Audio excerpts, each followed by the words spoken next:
Bonjour, voici une vidéo pour insister sur le fait de vérifier. Tant que vous n'avez pas vérifié par vous-même dans la Bible, vous êtes dans le chemin large de la perdition. Pourquoi?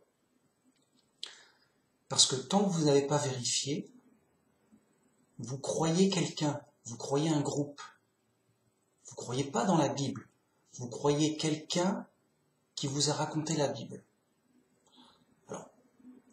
C'est un peu un jeu de confiance, un jeu qui perd gagne. Si la personne s'est pas trompée, que tout va bien, ok, vous avez la vérité, mais de manière indirecte quelque part, alors que vous aurez pu la voir de manière plus directe avec la Bible simple, tout simplement. Vous voyez ?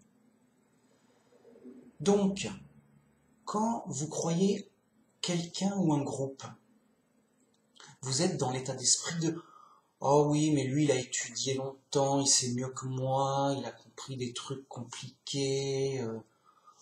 Moi, la Bible, c'est gros, je peux pas comprendre, me débrouiller, je lui fais confiance. C'est son métier, il m'a tout bien expliqué, j'ai plus qu'à croire ce qu'il m'a dit, lui. Je vais le croire, lui. Et puis, il fait partie d'un grand groupe. Oh, c'est un groupe sérieux, renommé, tout le monde les connaît, ils ont passé des siècles à étudier la Bible. Je fais confiance à ce groupe-là. Et moi, voilà, je suis sincère, je demande pas grand-chose, je demande juste la vérité. Et voilà, ils me la disent, et moi, voilà, on peut pas me reprocher ma bonne foi. Voilà les chrétiens sur le chemin large et spacieux de la perdition où tout le monde s'engouffre. Ils suivent voilà, un groupe renommé et c'est bon, ils suivent. Voilà. Et c'est pour ça que Babylone la Grande est grande. Qu'elle fait elle est là depuis des siècles.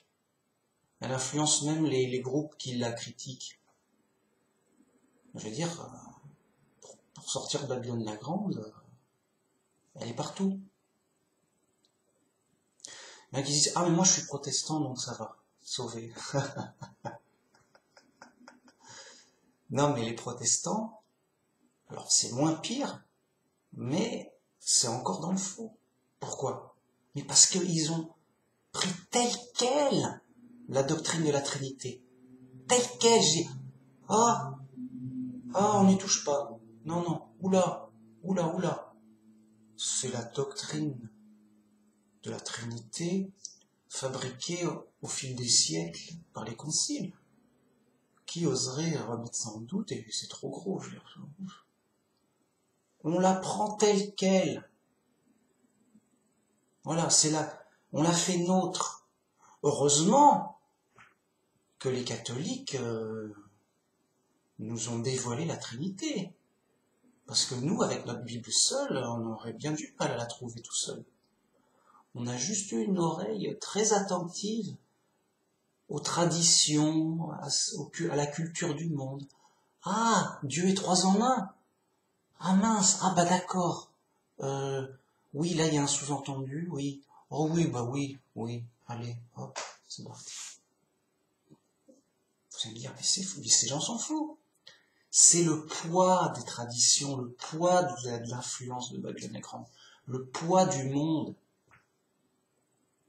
Tout le monde est dans le bain. Le chemin large et spacieux de la perdition. Au contraire, Jésus nous dit, cherchez le chemin étroit du salut. Et le chemin étroit du salut, il se trouve à revenir à la Bible simple, à coller au texte, à dire, voilà, la Bible dit ça, moi je dis pareil, parce que simplement, de manière logique et cohérente. On va sans inventer des trucs. Je dis, mais enfin, si c'est si simple, tout le monde devrait trouver. À mon étonnement, qui Qui sait lire le français simple? Encore mon grand étonnement, la grosse majorité, on va dire 95%, croient la Trinité, plus un pourcentage de fous qui ont inventé une autre hérésie, mais ils sont fiers de leurs hérésies. Oh la fierté! Oh, ils ont trouvé par Da Vinci Code, regardez! Oh qui l'eût cru? On a trouvé que Jésus est Dieu. Jésus est le Père. Jésus est le Père même. Oh mince! Oh, qu'est-ce qu'on n'est pas fier d'avoir trouvé ce secret super caché? Oh, on est les champions. Voilà, dans un orgueil indestructible. T'as pour lui dire, mais arrêtez, c'est fou. Non, ils sont partis, c'est parti. On ne peut plus les arrêter. Donc, qu'est-ce qui reste comme vrai chrétien? Uniquement sur la doctrine de savoir qui est Dieu et Jésus. C'est pas compliqué, Jésus. Pourtant, c'est le centre, l'essentiel. Or, la vie éternelle, c'est qu'ils te connaissent toi, le seul vrai Dieu, et celui que tu as envoyé, Jésus-Christ. Donc, la vie éternelle, c'est de bien connaître Jéhovah, notre Dieu, qui est le Père seul, et Jésus, qui est le Fils de Dieu, sa première créature à l'origine. Voilà. On demande juste ça. Eh bien, alors heureusement, il y a les témoins de Jéhovah, qui donc sont dans cette vraie doctrine de la Bible. Ensuite, il y a sûrement plein de petits groupes chrétiens qu'on ne connaît pas. Et il y a des chrétiens isolés qui ont cherché, ont trouvé, en revenant à la Bible simple. En fait, la difficulté, c'est pas de lire la Bible simple. C'est de s'abstraire de toute l'influence culturelle, de toutes les fausses doctrines qui pleuvent. Je veux dire, bouchez-vous les oreilles un moment et concentrez-vous juste à la Bible seule et simple. Et après, vous dites, voilà la Bible, je l'ai lue simplement, elle dit ça, vous dites quoi, voilà, on discute. Bon, alors cette vidéo, elle dit quoi? Elle dit que Paul, en Éphésiens 4.13, nous recommande ceci.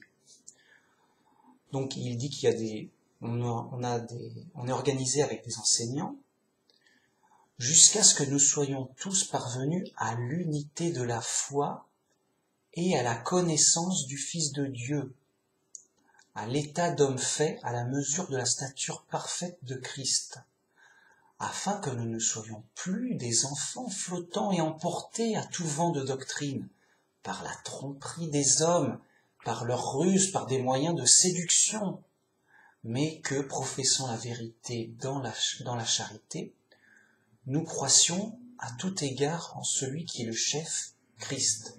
Bien. Donc Paul nous dit, on a des enseignants pour bien nous expliquer l'évangile. Donc c'était le travail des apôtres, entre autres, puis des enseignants que les apôtres formaient pour chaque église, chaque groupe. Et donc, afin qu'on soit tous à l'unité de la foi, qu'on croit en la même chose, qu'on soit unis dans la foi et dans la connaissance du Fils de Dieu, qu'on soit à l'état d'homme fait, c'est-à-dire d'homme adulte, mûr, dans la bonne connaissance de sa religion, à la mesure de la stature parfaite du Christ, c'est-à-dire parfaitement instruit, comme le Christ nous a enseigné. Donc voilà, Paul veut qu'on soit dans l'unité de la foi et de la connaissance. Alors vous allez me dire, c'est pas gagné. Parce que justement, qu'on ne soit plus des enfants emportés à tout vent de doctrine. Oh, j'entends ceci. Oh, tiens, c'est nouveau ça, j'ai entendu ça, et voilà. Et tout ça, ça vient d'où? Mais de la tromperie des hommes, des ruses, dans des moyens de séduction. Ah oui, regarde ça, j'ai trouvé une nouvelle invention, c'est super, c'est plus moderne, c'est plus intelligent, machin, tu vas pas croire bêtement le texte tel qu'il est écrit. Hein, non, il faut plus, voilà, plus de mystère, plus de, tu vois, c'est caché. On fait du Da Vinci Code un peu. Tu seras vu comme quelqu'un d'intelligent. Voilà, c'est ce genre de séduction. Et donc qu'on puisse professer la vérité dans l'amour et qu'on croit c'est-à-dire qu'on se perfectionne, qu'on se développe à tous les niveaux pour être chrétien. Donc voilà, je le répète, ceux qui ne vérifient pas dans la Bible sont dans le chemin large et spacieux de la perdition. Ils sont à tout vent de doctrine. Alors ils vont me dire, non, moi je suis que sur cette doctrine-là. Et je m'y tiens. D'accord. Mais ça c'est la doctrine d'un tel ou de tel groupe. Nous on parle de la doctrine de la Bible. Donc tu t'es accroché à une doctrine, vérifie que ce soit bien la doctrine de la Bible, mais une vérification sérieuse, pas dire il m'a donné un sous-entendu, j'ai vérifié le sous-entendu, oh oui, c'est vrai qu'on pourrait penser que, et ben voilà, c'est vrai, allez, hop, souvent. Non. Vérifiez comme si votre vie en dépendait. Ça touche au salut, ça touche au centre. Donc vérifiez comme si votre vie en dépendait, de manière sérieuse, revenir à la Bible simple, dit voilà, et puis aussi avoir une oreille attentive aux contradicteurs. Dit bon, moi je crois en telle doctrine, mais il y en a qui disent que c'est faux. Bon, bah alors pour quelle raison? Pour quelle preuve, argument? Et revérifions jusqu'à ce qu'on ait une pleine conviction, parce qu'on engage sa vie. Donc, à un moment, si on se trompe, on perd la vie. Donc, il faut être sûr de ne pas se tromper, et donc de bien vérifier avec la Bible seule et simple, parce que c'est la seule source d'autorité que nous avons de plus fiable, de plus direct vis-à-vis du Christ et des apôtres. Donc les gens, dans le christianisme, sont à tout vent de doctrine. On leur dit ceci, on leur dit cela. Voilà. Bref, ils croient soit les rumeurs, soit un film, soit un groupe, et où l'enseignant d'un groupe, ah j'aime bien cet enseignant de ce groupe, et très bien. Ils croient, en gros, ils croient quelqu'un d'autre. Voilà. Tiens, même, des gens peut-être me croient sur parole. Ah mais nous on croit Manu Max. Oui, il explique bien, machin, il connaît la Bible, on lui fait pas, il a l'air sûr de lui, il a l'air sérieux, que sais-je. Donc les gens vont dire, nous on croit selon Manu Max. Et moi je leur dis, mais ne cherchez pas à me croire moi, cherchez à croire la Bible. Donc quoi que je dise, vérifiez la Bible, et peut-être que, quoi qu'il dise, il a tort sur tel machin, il a raison sur tel autre, voilà. C'est votre foi à vous, votre conviction à vous. Voyez, que vous aurez vis-à-vis de la Bible, de la bonne nouvelle. Donc, qu'on ne soit plus des enfants à tout vent de doctrine, des enfants justement qui écoutent ce que le professeur dit. Ah mais c'est le professeur qui l'a dit, donc c'est vrai. Voilà, ça c'est les enfants. Mon église officielle a dit ceci, donc c'est vrai parce que c'est quand même mon église officielle. Les gens sérieux et qui étudient la Bible depuis des siècles, Ziva, ils peuvent pas se tromper. Donc je crois en eux. Mais je dis comme tous les gens qui sont guidés par des aveugles. Est-ce qu'un aveugle peut guider d'autres aveugles? Si des aveugles se font guider par un autre aveugle, ils vont tous tomber dans la fosse. Donc, qui doit-on croire? Qui doit-on suivre? Le Christ et les apôtres. Mais le Christ en priorité, puisque c'est le chef des apôtres. Et où a-t-on leur parole en source la plus directe possible? Par les Écritures qui nous ont été léguées de ce temps-là. Donc, la source la plus directe qu'on a sous la main, c'est la Bible, avec l'Évangile même. Et c'est là où on doit lire, vérifier, oui, tout ça, quoi. Ensuite, 1 Corinthiens 11.19. Car il faut qu'il y ait aussi des sectes parmi vous, afin que ceux qui sont approuvés soient reconnus comme tels au milieu de vous. Oui, parce que on doit tous être unis dans la foi et la connaissance exacte. Seulement, vous voyez bien que c'est juste impossible, que chacun a ses idées différentes et contraires.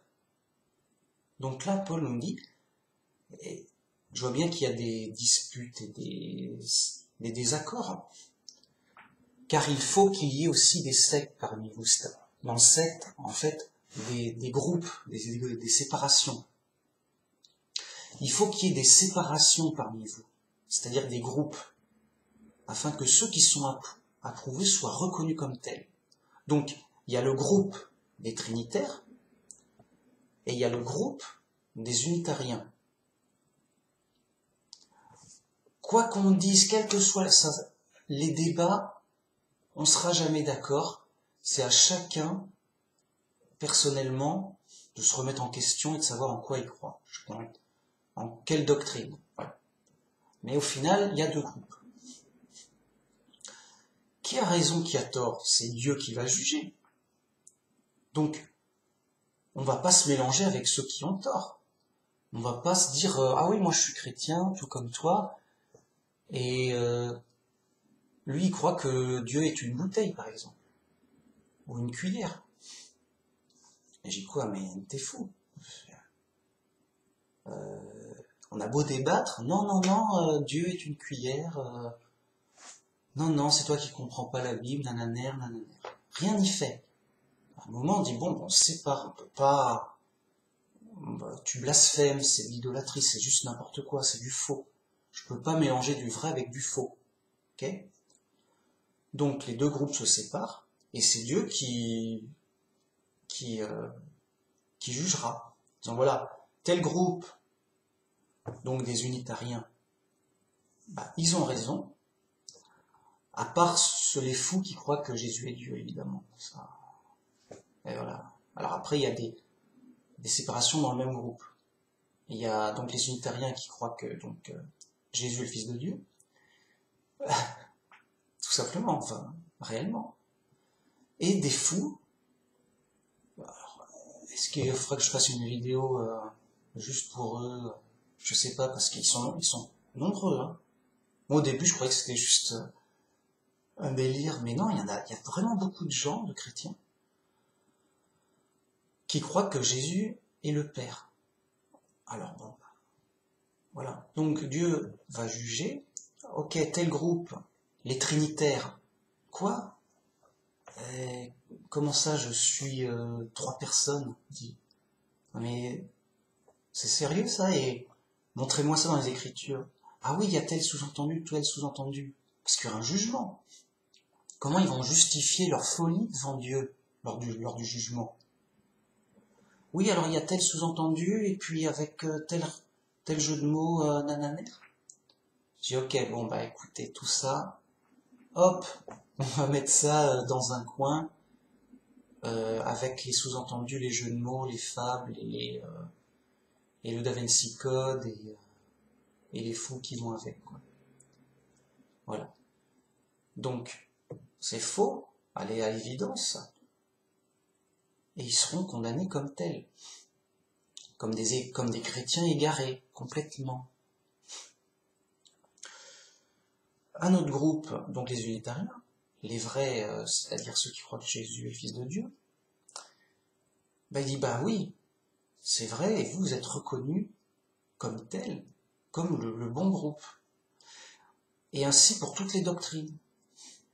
Ah, il y en a qui croient que les morts deviennent des fantômes après. Dès qu'on meurt, on devient un fantôme.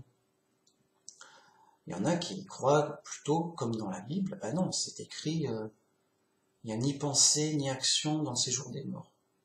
On est inactif, hein, comme inconscient, comme en sommeil. C'est écrit là, bon. Alors, encore une fois, Dieu, il va juger. Pareil pour d'autres doctrines.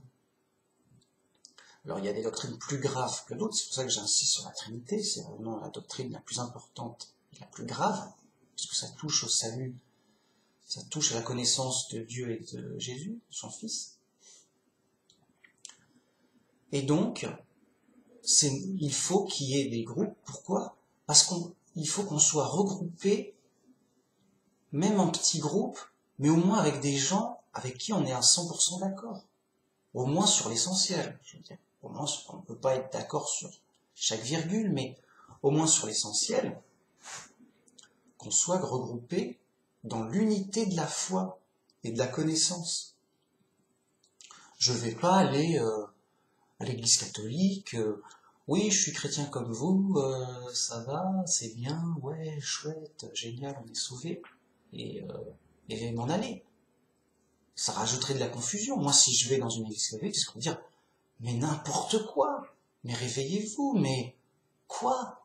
Non mais, la Trinité est fausse, mais c'est prouvé dans la Bible, mais sortez de Babylone la Grande. Voilà. Donc, on voit bien que c'est pas possible et que les gens, de toute façon, ils m'écouteraient pas. Mais qui t'es, toi? Où sont tes diplômes? Qui tu es par rapport à l'Église catholique qui, depuis des siècles, étudie la Bible et connaît le pape est infaillible? Enfin, le pape est infaillible. Je veux dire, il dit ce qu'il veut. Ah, le pape l'a parlé, c'est la vérité telle qu'il l'a dit, il n'y a pas à réfléchir. À un moment, c'est ça, quoi. Donc, voilà, il y a des gens qui croient au pape. Moi, je crois à la Bible simple. Il faut choisir dans la vie. Hein. Donc, dans 1 Corinthiens 1.10, « Or je vous exhorte, frères, par le nom de notre Seigneur Jésus-Christ, à avoir tous même langage et qu'il n'y ait pas de division parmi vous, afin que vous soyez bien unis dans la même pensée et dans la même opinion. » Voilà. Donc là, encore une fois, Paul nous dit qu'on doit se regrouper en groupe du même langage, de la même pensée, de la même opinion, de la même foi et connaissance. Voilà.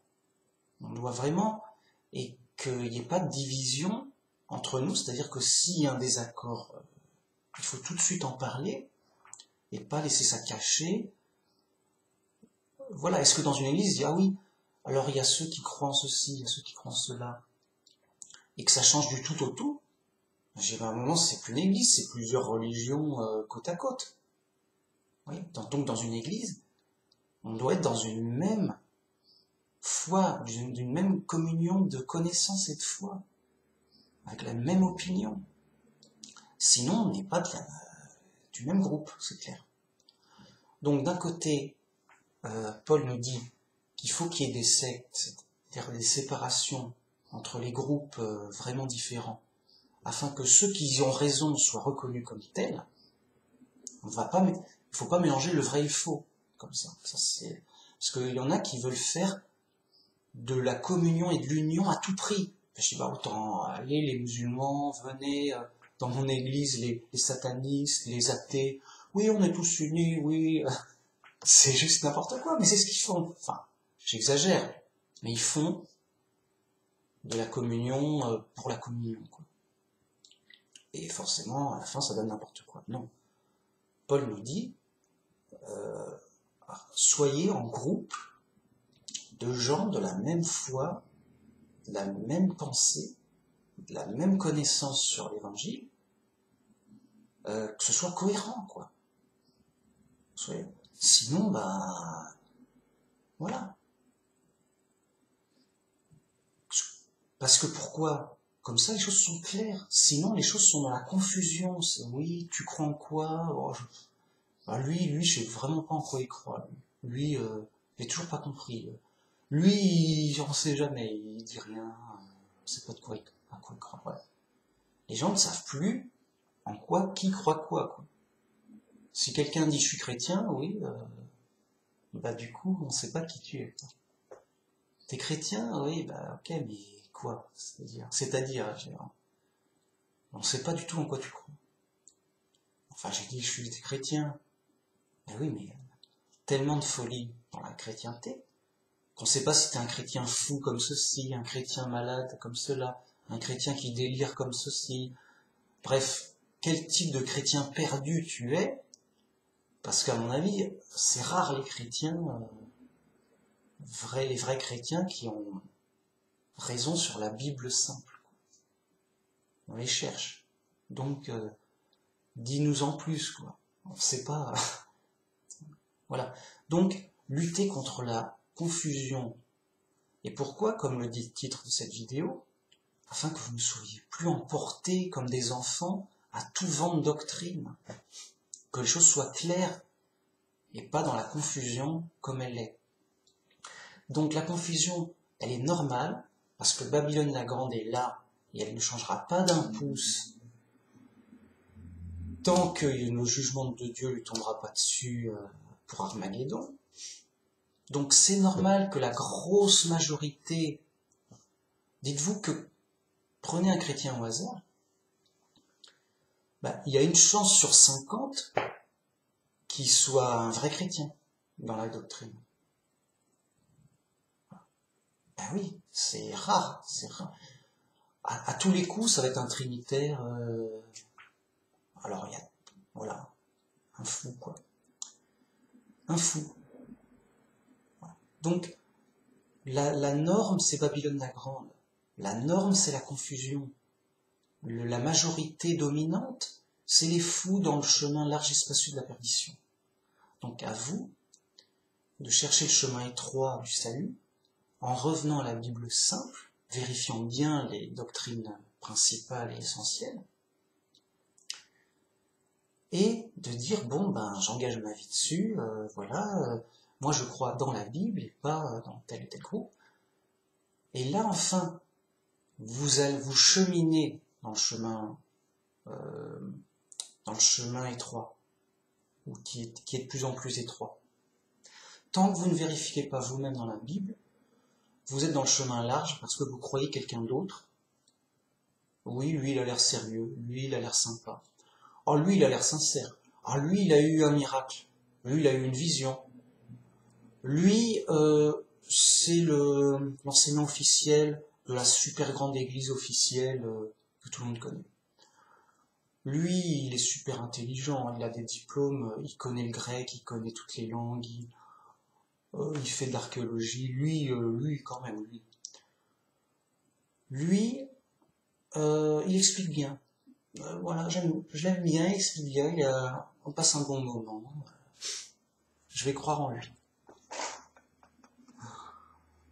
Et voilà, les gens suivent des aveugles. Ils choisissent, oui, je vais choisir tel aveugle. Revenez à la Bible simple. Et même, pour mon discours, moi je préfère quelqu'un qui me réfute en disant non, t'as tort, mais qui revient à la Bible simple. Je dis bon, peut-être que j'ai tort, peut-être que j'ai mal compris un truc, qu'importe. Mais au moins il a la démarche d'aller dans la Bible simple, c'est-à-dire qu'il va à la source même de l'autorité des Écritures. Et après, c'est à lui de former son esprit au fil du temps. Ça se fait pas d'un coup comme ça, oui, hop, je vais vérifier, c'est bon, j'ai gagné. Non, au fil du temps, il comprend, il lit, il comprend le texte, il compare des preuves, puis après, il se remet en question, il réfléchit, voilà. Il est au moins sur le bon chemin, il est peut-être juste au début, et il a peut-être fait des erreurs, il a encore des erreurs, mais au moins il est sur le bon chemin qui mène dans la bonne direction jusqu'à la vérité pleine et entière. Voilà. Alors on peut ne pas être d'accord, mais au moins, voilà. Il croit dans la Bible, il croit pas en moi, il croit pas en lui, il croit dans la Bible. Ah, au moins, ouf, enfin, un chrétien, c'est rare, les chrétiens qui croient dans la Bible simple. Pourquoi je dis ça? Enfin, je veux dire, les trinitaires ne croient pas dans la Bible simple. Ils croient que c'est un message caché qu'il faut décoder. Oui, là, tu dois deviner que... ils croient que les apôtres et Jésus ne leur ont caché à tout prix la vérité, voire même qui ont dit le contraire, afin de les tromper sur le Dieu 3 en 1. Et donc, ils disent, ah non, mais c'est dur, le christianisme, il faut décoder, déchiffrer, et découvrir qu'en fait, malgré ce qu'on nous dit, Dieu est 3 en 1, et qu'en fait, Jésus est Dieu, même s'il ne le dit pas, il a bien caché, c'est notre ennemi, enfin, c'est pas notre... Voilà. Peut-être que voilà, c'est pour nous entraîner à ne pas le croire, que sais-je, ou à être méfiant vis-à-vis de Jésus et des apôtres. Voilà, ils sont dans une démarche qui folle comme ça, ça les dépasse. Donc, ils croient en la tradition, ils sont accrochés à la tradition, ils la défendront à tout prix, envers et contre l'intelligence, le bon sens, la raison, les Écritures. Non, non, laissez-nous la Trinité, on veut pas mourir sur le bûcher. Je leur dis, mais ça va, à notre époque, vous risquez plus rien, on tue plus les hérétiques qui disent le contraire de la version officielle. C'est bon, vous êtes libres, vous pouvez enfin croire dans la Bible sainte. Non, non, de toute façon tout le monde le dit, c'est que c'est vrai. Voilà. Impossible. Ils croient trop en la tradition. Je dis, mais arrêtez de croire en la tradition. Croyez dans la Bible simple. Ce sera plus simple. Allez, décidément, moi je pourrais en parler des heures, alors à la prochaine. Salut.